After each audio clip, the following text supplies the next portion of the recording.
14 अगस्त 2005 Greece की राजधानी Athens के आसमान में एक ऐसा मंजर देखने को मिला जिसने हर किसी को हिलाकर रख दिया। जमीन से करीब 10,000 मीटर की ऊंचाई पर एक पैसेंजर प्लेन बिल्कुल खामोशी के साथ उड़ रहा था। सबसे ज्यादा हैरान करने वाली बात यह थी कि पिछले 2 घंटों से यह प्लेन किसी भी एटीसी या कंट्रोल टावर के मैसेज का कोई जवाब नहीं दे रहा था। पूरे एथेंस में बेचैनी और खौफ का माहौल था। किसी को समझ नहीं आ रहा था कि यह टेररिस्ट अटैक की शुरुआत थी, कोई हाईजैकिंग थी या फिर कुछ और भी ज्यादा खतरनाक होने वाला था। इसी खतरे को देखते हुए ग्रीक एयरफोर्स ने फौरन अपने फाइटर जेट्स को इस प्लेन के पीछे भेज दिया। जब फाइटर जेट्स प्लेन के बिल्कुल करीब पहुंचे तो उन्होंने जो मंजर देखा उसने सबके होश उड़ा दिए। प्लेन के अंदर हर तरफ सन्नाटा था, न कोई हरकत थी न कोई आवाज। सारे पैसेंजर्स अपनी सीटों पर बेजान बैठे नजर आ रहे थे और सबसे हैरान कर देने वाली बात यह थी कि कॉकपिट में कोई पायलट दिखाई नहीं दे रहा था। लेकिन इसी दौरान फाइटर जेट के पायलट्स की नजर कॉकपिट के अंदर एक शख्स पर पड़ी। वह देखने में पायलट नहीं लग रहा था।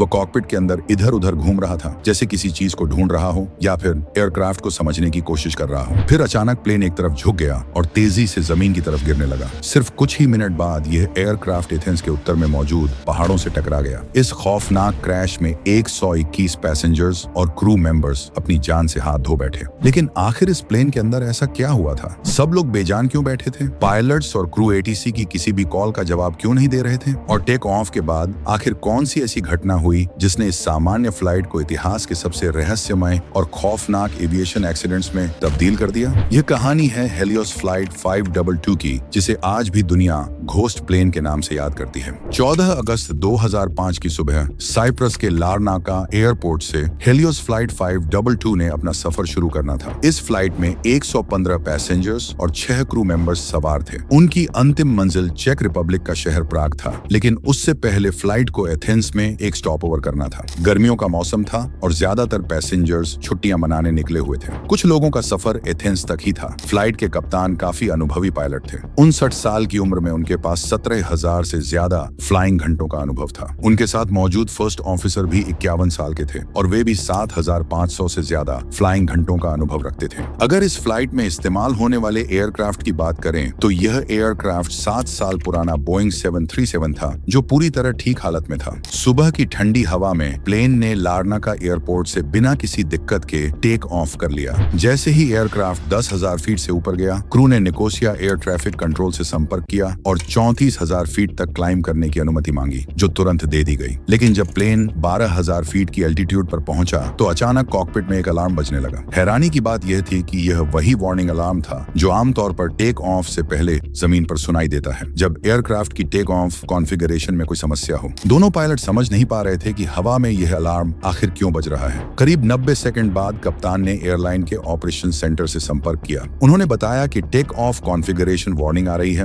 वेंटिलेशन कूलिंग फैन की लाइट्स भी बंद हैं और पूछा कि उसके सर्किट ब्रेकर्स कहां मौजूद हैं। जमीन पर मौजूद इंजीनियर ने जवाब दिया कि वेंटिलेशन कूलिंग फैन की लाइट्स का बंद होना बिल्कुल सामान्य बात है। फिर उसने बताया कि जिस सर्किट ब्रेकर की कैप्टन बात कर रहे हैं वह उनकी सीट के पीछे मौजूद है। लेकिन जब इंजीनियर ने कैप्टन से समस्या की पुष्टि करनी चाहिए तो कैप्टन ने कहा कि वह वहां नहीं है। कैप्टन का यह जवाब इंजीनियर को काफी अजीब लगा। इसी दौरान उसे एक अहम बात याद आई। फ्लाइट से पहले प्रेशराइजेशन सिस्टम की जांच भी उसी ने की थी और उसके कंट्रोल्स उन्हीं स्विचों के करीब थे जिनके बारे में कैप्टन उलझन में लग रहे थे। इंजीनियर ने तुरंत पूछा, क्या प्रेशराइजेशन मोड ऑटो पर है या मैनुअल? लेकिन कैप्टन ने इस सवाल का जवाब देने के बजाय दोबारा वही पूछा, सर्किट ब्रेकर्स कहां मौजूद हैं? इसी बातचीत के दौरान एयरक्राफ्ट के अंदर पैसेंजर्स के ऑक्सीजन मास्क नीचे गिर चुके थे और कुछ ही देर बाद हेलियोस ग्राउंड ऑपरेशंस का प्लेन से हर तरह का संपर्क टूट गया। देखते ही देखते फ्लाइट 522 अपनी असाइंड एल्टीट्यूड 34,000 फीट तक पहुंच गई, लेकिन अब तक एयरक्राफ्ट से संपर्क करने की हर कोशिश नाकाम हो चुकी थी। इस स्थिति को देखते हुए हेलियोस ऑपरेशंस ने निकोसिया एयर ट्रैफिक कंट्रोल से संपर्क किया और उनसे फ्लाइट 522 को कॉल करने की रिक्वेस्ट की। अगले 5 मिनट तक कंट्रोलर लगातार एयरक्राफ्ट से संपर्क करने की कोशिश करता रहा, लेकिन कोई जवाब नहीं मिला। फिर एटीसी ने फ्लाइट 522 के करीब उड़ने वाले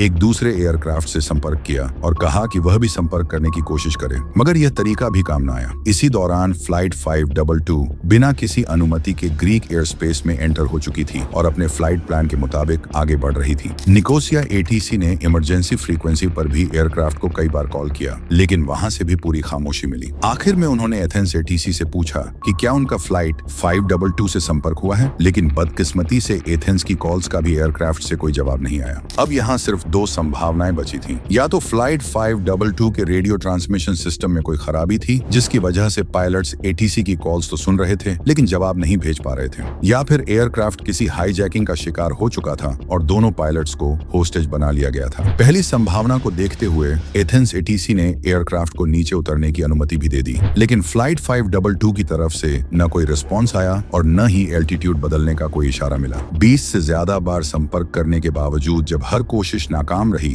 तो एथेंस एटीसी ने मजबूरन ग्रीक एयरफोर्स को सूचित किया। उन्हें बताया गया कि फ्लाइट 522 बिना अनुमति ग्रीक एयर स्पेस में दाखिल हो चुकी है और किसी भी रेडियो कॉल का जवाब नहीं दे रही। इसके बाद ग्रीक एयरफोर्स ने तुरंत 2 फाइटर जेट्स को एयरक्राफ्ट इंटरसेप्ट करने के लिए रवाना कर दिया। इस वक्त तक फ्लाइट 522 ऑटो पायलट पर बिल्कुल ठीक अपने फ्लाइट पाथ को फॉलो कर रही थी। जिस पॉइंट पर उसे नीचे उतरना था वह 2 बार गुजर चुका था, लेकिन एयरक्राफ्ट अब भी 34,000 फीट की ऊंचाई पर ही उड़ रहा था। सुबह 11:24 पर फ्लाइट 522 ने एथेंस एयरपोर्ट के ऊपर होल्डिंग पैटर्न बना लिया। होल्डिंग पैटर्न वह होता है जहां एयरक्राफ्ट एयरपोर्ट के ऊपर गोल चक्कर लगाता रहता है और लैंडिंग क्लियरेंस मिलते ही लैंडिंग की तैयारी शुरू करता है। जब एयरक्राफ्ट होल्डिंग पैटर्न का छठा चक्कर लगा रहा था तभी दोनों फाइटर जेट्स उसके करीब पहुंचे। समय था सुबह 11:45। दोनों में से एक फाइटर जेट के पायलट ने जो रिपोर्ट दी उसने सबको हिलाकर रख दिया। उसके मुताबिक फ्लाइट 522 के कॉकपिट में कैप्टन की सीट खाली थी। जब उसने पैसेंजर केबिन की तरफ देखा तो दूसरी तरफ की विंडोज से अंदर का मंजर साफ नजर आ रहा था। सारे पैसेंजर्स अपनी सीटों पर बिना किसी मूवमेंट के बैठे थे और उनके चेहरों पर ऑक्सीजन मास्क लगे हुए थे। जब एयरक्राफ्ट होल्डिंग पैटर्न का 10वां चक्कर लगा रहा था तब फाइटर जेट के पायलट्स ने एक और हैरान कर देने वाला नजारा देखा। एक आदमी जिसने हल्की नीली शर्ट और काली वेस्ट पहनी हुई थी कॉकपिट में दाखिल हुआ और कैप्टन की सीट पर बैठ गया। उसने हेडफोन्स पहने, अपने हाथ कॉकपिट के कंट्रोल्स पर रखे और एयरक्राफ्ट को संभालने की कोशिश करता नजर आया।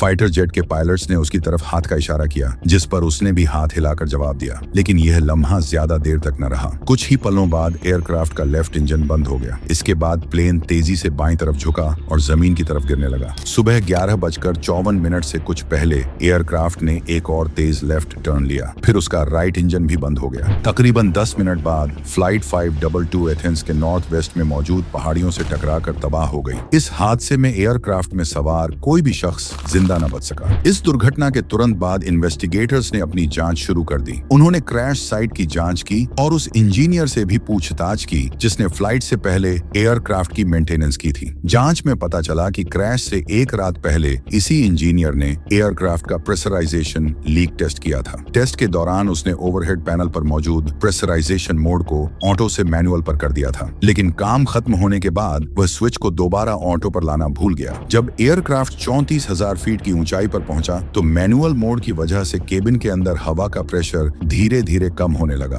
कम प्रेशर की इस हालत में इंसानी दिमाग सिर्फ कुछ देर तक ही ठीक तरह से काम कर पाता है। इस हालत को हाइपोक्सिया कहा जाता है, यानी शरीर को ऑक्सीजन की कमी होना। इसका सबसे पहला असर दिमाग पर पड़ता है जिससे इंसान उलझन का शिकार हो जाता है, सोचने समझने की क्षमता कम हो जाती है और अगर समय पर ऑक्सीजन न मिले तो बेहोशी और यहाँ तक की मौत भी हो सकती है। दोनों पायलट्स को अपनी प्री फ्लाइट चेकलिस्ट के दौरान इस स्विच को देखना था, लेकिन उनकी नजर उस पर नहीं गई। शायद इसलिए क्योंकि यह स्विच आम तौर पर हमेशा ऑटो पोजीशन में ही होता था। मसले को पहचानने के उनके पास 2 और मौके भी आए, एक टैक्सी से पहले और दूसरा टेक ऑफ के बाद, लेकिन बदकिस्मती से दोनों बार यह गलती नजर से निकल गई। जब एयरक्राफ्ट 12,000 फीट से ऊपर गया तो केबिन एल्टीट्यूड वार्निंग अलार्म बजना शुरू हो गया, लेकिन पायलट्स ने गलती से इसे टेक ऑफ कॉन्फ़िगरेशन वार्निंग समझ लिया। इसी गलतफहमी में वे वही प्रोसीजर फॉलो करने लगे जो आम तौर पर रनवे पर टेक ऑफ से पहले किया जाता है। नतीजा यह हुआ कि असली समस्या यानी प्रेशराइजेशन सिस्टम उनकी नजर से पूरी तरह गायब रहा। इसी दौरान एयरक्राफ्ट के अंदर ऑक्सीजन मास्क नीचे आ गए और पैसेंजर ऑक्सीजन की वार्निंग लाइट भी ऑन हो गई, लेकिन हाइपोक्सिया के शुरुआती असरात की वजह से मुमकिन है कि पायलट्स ने इस पर भी ध्यान न दिया। यही वह लम्हा था जब कैप्टन और फर्स्ट ऑफिसर बेहोश हो गए और जब पैसेंजर्स के ऑक्सीजन मास्क की करीब 12 मिनट की सप्लाई खत्म हुई तो केबिन में मौजूद बाकी पैसेंजर्स और क्रू भी धीरे धीरे अपने होश खो बैठे।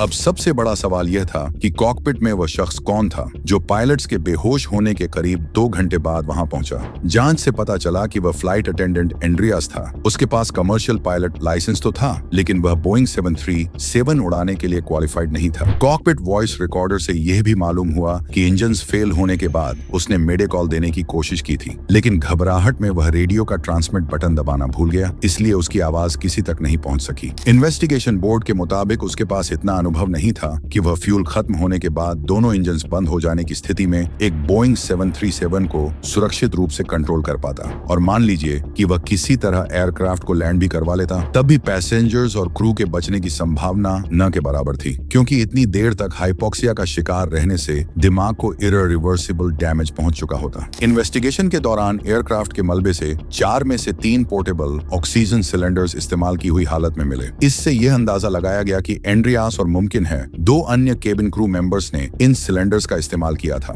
इसी वजह से वे बाकी पैसेंजर्स और पायलट्स के मुकाबले में ज्यादा देर तक होश में रह सके। हेलियोस फ्लाइट 522 के इस क्रैश ने एविएशन इंडस्ट्री को एक बहुत बड़ा सबक दिया। इसके बाद कई नई SOPs लागू की गई। बोइंग को भी निर्देश दिए गए कि पायलट्स की ट्रेनिंग को और बेहतर बनाया जाए और अलग-अलग वार्निंग अलार्म्स के बीच के फर्क को ज्यादा अच्छी तरह समझाया जाए। इन बदलावों और नई SOPs के बाद हेलियोस फ्लाइट 522 जैसा क्रैश दोबारा कभी नहीं हुआ।